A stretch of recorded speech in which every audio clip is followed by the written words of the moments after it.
3월 24일 목요일 새벽기도회를 시작하겠습니다. 사도신경을 고백하시고 찬송가 144장을 부르신 후에 하나님의 말씀을 함께 나누겠습니다. 오늘 저희에게 주신 하나님의 말씀은 누가복음 23장 13절부터 25절까지의 말씀입니다. 빌라도가 대제사장들과 관리들과 백성을 불러 모으고 이르되 너희가 이 사람이 백성을 미혹하는 자라 하여 내게 끌고 왔도다.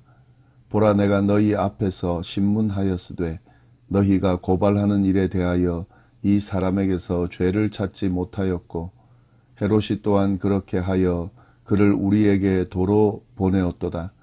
보라, 그가 행한 일에는 죽일 일이 없느니라. 그러므로 때려서 놓겠노라. 무리가 일제히 소리질러 이르되 이 사람을 없이 하고 바라바를 우리에게 놓아 주소서 하니 이 바라바는 성중에서 일어난 밀란과 살인으로 말미암아 옥에 갇힌 자라라. 빌라도는 예수를 놓고자 하여 다시 그들에게 말하되 그들은 소리질러 이르되 그를 십자가에 못 박게 하소서, 십자가에 못 박게 하소서 하는지라. 빌라도가 세 번째 말하되 이 사람이 무슨 악한 일을 하였느냐? 나는 그에게서 죽일 죄를 찾지 못하였나니 때려서 놓으리라 하니 그들이 큰 소리로 재촉하여 십자가에 못 박기를 구하니 그들의 소리가 이긴지라. 이에 빌라도가 그들이 구하는 대로 하기를 언도하고 그들이 요구하는 자 곧 밀란과 살인으로 말미암아 옥에 갇힌 자를 놓아주고 예수는 넘겨주어 그들의 뜻대로 하게 하니라. 아멘. 유대 종교 지도자들에 의해서 로마에 고발된 예수님의 재판이 진행이 되고 있는데 이 재판을 주도하는 총독 빌라도가 예수님에게서 죄를 찾지 못하고 이 곤란한 재판을 헤롯에게 넘기게 됩니다. 그런데 헤롯조차도 그 예수님의 죄를 제대로 발견하지 못하게 되므로 다시 빌라도에게 그 예수를 보내 재판을 하게 합니다. 다시 예수님에 대한 재판을 하게 된 빌라도는 이 대제사장과 관리들과 백성들을 불러 모으고 예수님에 대한 재판을 재개하게 됩니다. 오늘 본문이 그 내용인데요. 13절부터 15절까지 말씀을 먼저 보겠습니다. 빌라도가 대제사장들과 관리들과 백성을 불러 모으고 이르되 너희가 이 사람이 백성을 미혹하는 자라 하여 내게 끌고 왔도다.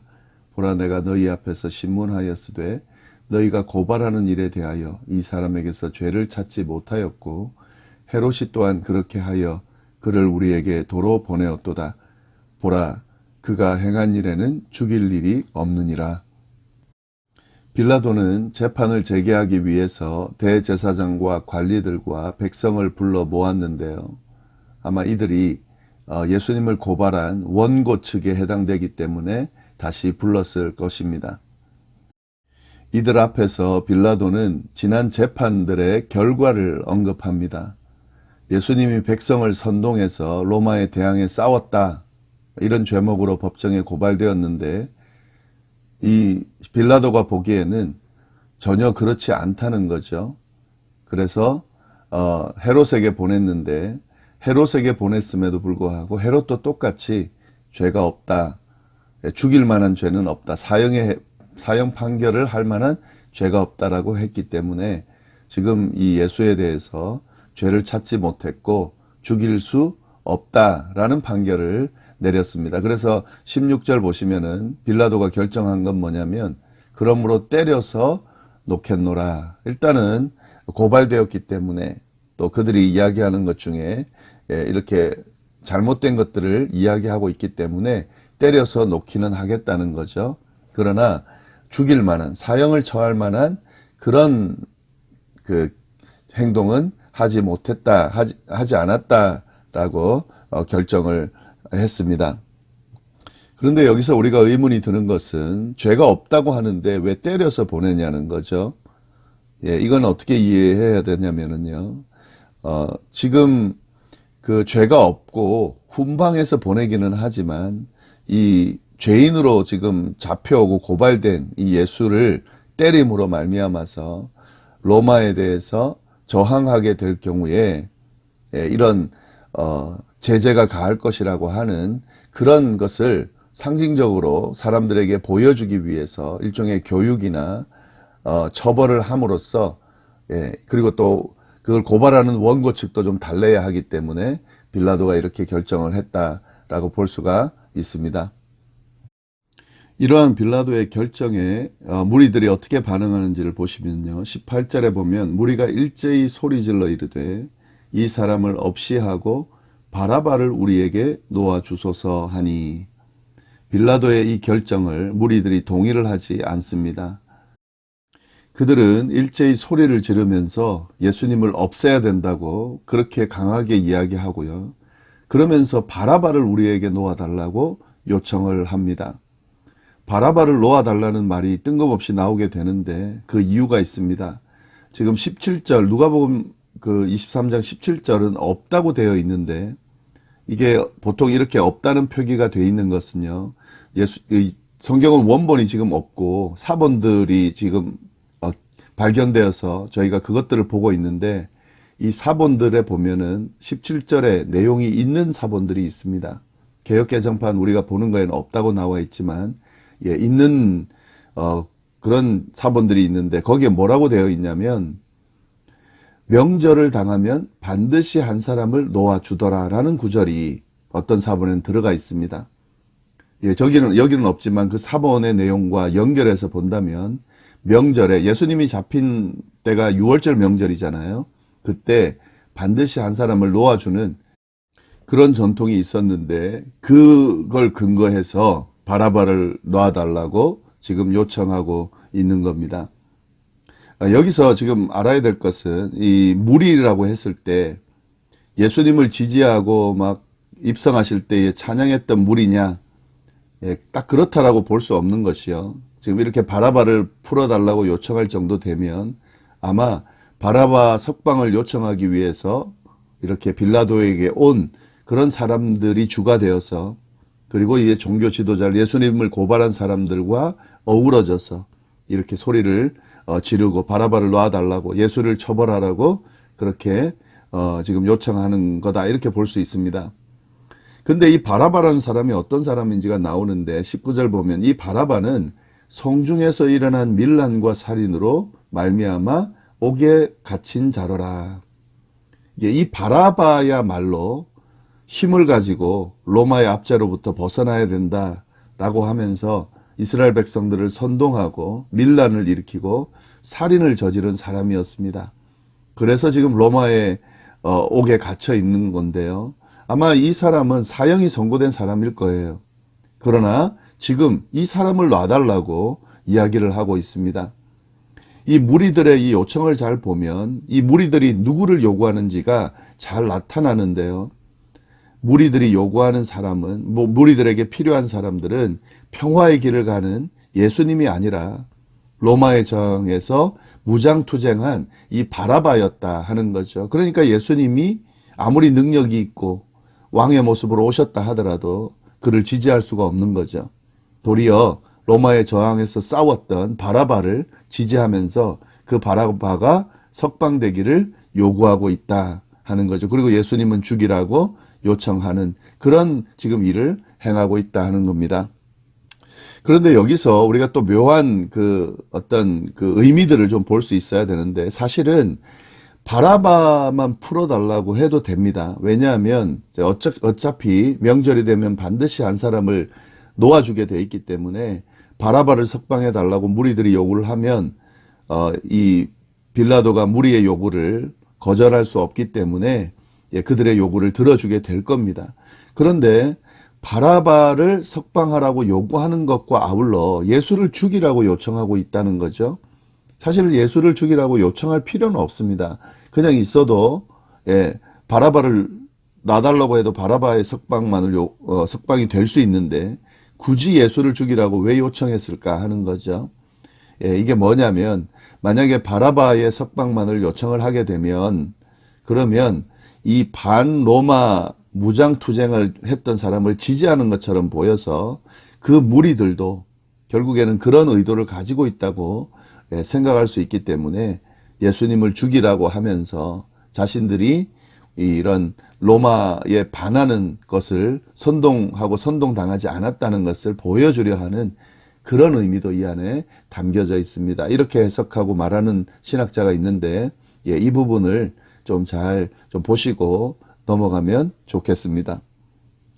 자, 이렇게 무리들이 예수님을 처벌하고 죽이고 바라바를 놔달라고 요청을 했는데 빌라도가 어떻게 하는가? 20절 보시면요. 빌라도는 예수를 놓고자 하여 다시 그들에게 말했다. 예, 이렇게 이야기되어 있는데 무리가 예수님을 죽이라고 외쳐도 빌라도는 여전히 예수님을 석방시키고자 했습니다. 그러니까 지금 빌라도는 예수가 죄가 없다는 사실을 지금 확신하고 있는 거예요. 예, 그리고 이 빌라도의 입장에서는 사실 바라바가 로마 제국의 위험한 인물이라는 것을 알았기 때문에 그를 풀어줄 수는 없는 거죠. 그래서 예수님을 석방하면서 바라바의 석방은 들어주지 않으려고 하는 이런 또 빌라도의 의도가 있었다 하는 거죠. 그러나 이 무리들은 그 빌라도의 판결에 동의하지는 않습니다. 그래서 더 소리를 질러서 바라바를 놔달라고 이야기합니다. 21절 보면은요, 그들은 소리 질러 이르되 그를 십자가에 못 박게 하소서, 십자가에 못 박게 하소서 하는지라. 참 여기서 재밌는 게요, 예수를 놔주면 바라바가 석방이 안 되기 때문에 어떻게든 예수를 십자가에 못 박아 죽게 해야 된다 하는 거죠. 그래서 그들은 소리를 질러 이제 바라바를 놔달라고 하는 말을 하는 것이 아니라 예수를 십자가에 못 박으라고 그렇게 소리를 지르게 됩니다. 그러나 빌라도는 그거에 대해서 듣지를 않아요. 22절 보시면 빌라도가 세 번째 말하되 이 사람이 무슨 악한 일을 하였느냐, 나는 그에게서 죽일 죄를 찾지 못하였나니 때려서 놓으리라 하니.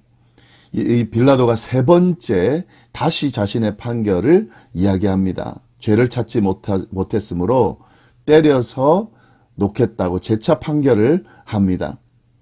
빌라도는 예수님이 죄가 없다는 것도 확실하게 알았겠지만 이 예수님을 이용해서 지금 예수님을 죽이기 위해서 자신을 이용해서 이렇게 정치적으로 뭔가 행동하고 있다는 것을 빌라도도 알았기 때문에 거기에 휩쓸리지 않기 위해서 예수님을 놔주려고 하는 거죠. 그리고 예수님을 놔줌으로 예수님이 백성들에게 인기가 많잖아요. 그 인기를 자기에게 좀 돌리려고 하는 그런 의도를 가지고 이렇게 강력하게 세 번이나 예수가 죄가 없고 풀어주겠다, 때려서 죄가 없다고 풀어주겠다라고 그렇게 이야기를 합니다. 그러면 이렇게 끝나느냐? 그렇지가 않습니다. 이제 23절부터 25절 말씀 보시면 그들이 큰 소리로 재촉하여 십자가에 못 박기를 고하니 그들의 소리가 이긴지라. 이에 빌라도가 그들이 구하는 대로 하기를 언도하고 그들이 요구하는 자 곧 밀란과 살인으로 말미암아 옥에 갇힌 자를 놓아주고 예수는 넘겨주어 그들의 뜻대로 하게 하니라. 무리는 이 빌라도의 세 번이나 반복하는 결정에도 불구하고 예수님을 십자가에 못 박으라고 외칩니다. 그래서 결국에는 빌라도가 넘어가게 돼요. 예수님의 유죄를 인정하지는 않았지만 예수님을 십자가에 못 박도록 허락하게 됩니다. 빌라도는 결국 무리의 요구에 따라서 이 판결하는 그런 예수님을 죽이는 판결을 하는 그런 결정을 하게 됐는데 빌라도가 사실은 예수님을 죽이는데 어떻게 그렇게 큰 죄를 지었나라고 생각할 수 있죠. 사도신경에도 빌라도 때문에 예수님이 죽었다라고 그렇게 돼 있습니다. 그러나 빌라도는 예수님이 죄가 없었고 예수님을 죽이려 하지 세 번이나 죽이려 하지 않았다라고 하는 것을 봤을 때는 빌라도에게 그렇게 큰 죄가 있는 것처럼 그렇게 보이지를 않습니다. 그러나 그럼에도 불구하고 빌라도는 결국에는 예수님을 못 박는 판결을 내리게 됩니다. 최종 결정을 빌라도가 한 것이기 때문에 책임을 면할 수 없고요. 그리고 사실은 빌라도가 이런 판결을 내릴 때 지금 상황이 로마의 압제 가운데 있고 로마의 식민지 가운데 있기 때문에 빌라도가 그들의 요구가 그렇게 강하다 하더라도 자기가 그냥 결정 내리면 어떻게 할 수가 없을 거예요. 그러나 빌라도가 보기에 지금 예수가 인기가 많고 지지하는 줄 알았는데 판결하는 상황에서만 봤을 때는 예수가 지지를 받고 있지 못하구나. 도리어 이 예수를 놔주게 됐을 경우에 사람들의 반발을 사고 정치적으로 힘들어질 수 있겠다고 판단을 했기 때문에 자기의 이익을 위해서 분명히 예수가 죄가 없다는 것을 알매도 불구하고 그를 십자가에 처벌하라는 그런 그런 판결을 내리게 된 겁니다. 빌라도도 절대 책임을 피할 수 없는 그런 판결을 내리게 된 거죠. 네, 이것이 오늘 본문의 내용이고 예수님이 최종 십자가 처벌의 판결을 받는 그 과정이 언급이 되어 있는데요. 여기서 우리가 한 가지 알아야 될 것은 이 바라바가 풀려났다는 거죠. 바라바는 풀려날 수 없는 사람이에요. 이 바라바는 로마에 저항한 사람이기 때문에 사형받아 마땅한 사람입니다. 사실 이 바라바의 경우에는 지금 자기가 풀려나기 위해서 한 게 아무것도 없어요. 딱 한 가지 이유가 있습니다. 예수님이 십자가에 못 박히는 판결을 받게 되므로 바라바가 풀려나게 된 거죠. 사실은 이 바라바가 풀려나는 이 과정을 통해서 예수님의 죽음을 통해 우리가 죄 많은 인간들이 구원받는다라고 하는 사실이 이런 의미들이 이 안에서 드러나게 됩니다. 예수님의 그 죽으심을 통해서 바라바뿐만 아니라 죽을 수밖에 없는, 사형받을 수밖에 없는 그런 사람들이, 인류가 구원받게 되는 그런 놀라운 역사가 일어났다 하는 거죠. 그리고 이 놀라운 구원의 역사는 바로 오늘 우리에게 일어난 일이다 하는 거죠. 우리의 원죄로 인하여 죽을 수밖에 없는, 죽음으로 지나는 인생이고 구원받을 수 없는 인생인데 예수님께서 성육신 하셔서 십자가의 고통과 죽음을 받으시고 그렇게 죽음의 길을 가심으로 말미암아서 우리가 그 죄를 예수님을 통해서 사함을 받고 그리고 죽음의 길에서 생명의 길로 옮기게 됐다라고 하는 사실, 오늘 말씀을 통해서 우리가 깨달을 수 있습니다. 사순절 기간 내에 저희가 묵상하기 참 좋은, 꼭 해야만 하는 그런 말씀이 오늘 말씀 가운데 있습니다. 이 말씀 잘 정리하시면서 그 구원의 은혜를 잘 생각하시면서 감사하는 그런 시간을 보내면 좋겠습니다. 기도하겠습니다. 하나님 아버지 감사합니다. 귀한 말씀으로 오늘 하루를 시작하고 또 사순절 기간을 또 은혜로 채웁니다. 주님의 십자가의 사건을 통해 우리가 구원받았다는 사실을 늘 기억하면서 하나님의 그 은혜 안에 머물고 감사하는 삶을 사는 저희가 될 수 있도록 주여 역사하여 주옵소서. 감사드리며 이 모든 말씀을 살아계신 예수님의 이름으로 기도드립니다. 아멘.